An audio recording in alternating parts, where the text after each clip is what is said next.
and then compare it with this.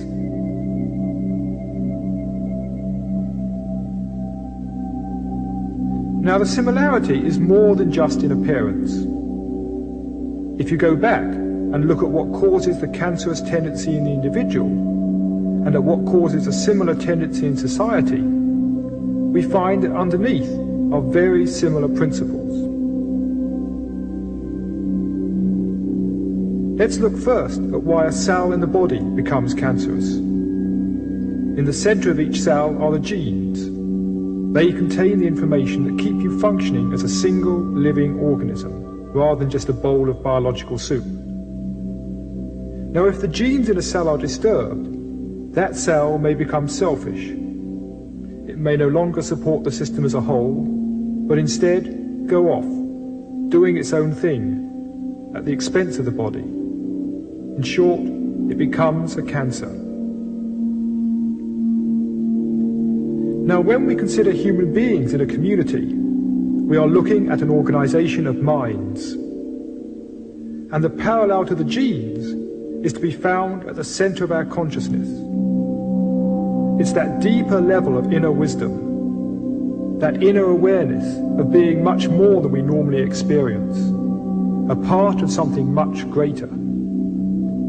And when we lose touch with this inner wisdom, we also become like selfish cells, out of touch with the needs of society as a whole, living at the expense of each other.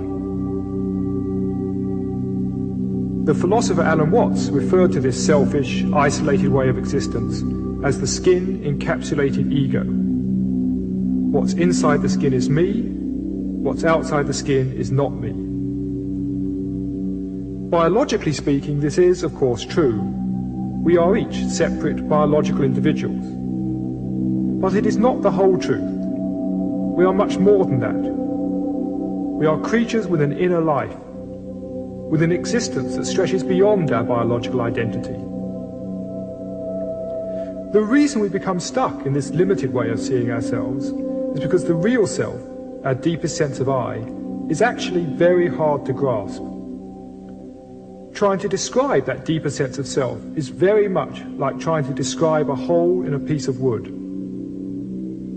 If you ask people to describe a hole such as this, they may start by saying, well, it's a round hole. You say yes. They say it's a wooden hole and it's red. You say, hang on, the hole isn't wood, the hole isn't red.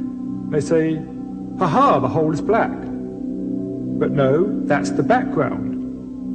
And suddenly they're stuck. What's the hole? How do you describe the hole itself without describing its surroundings?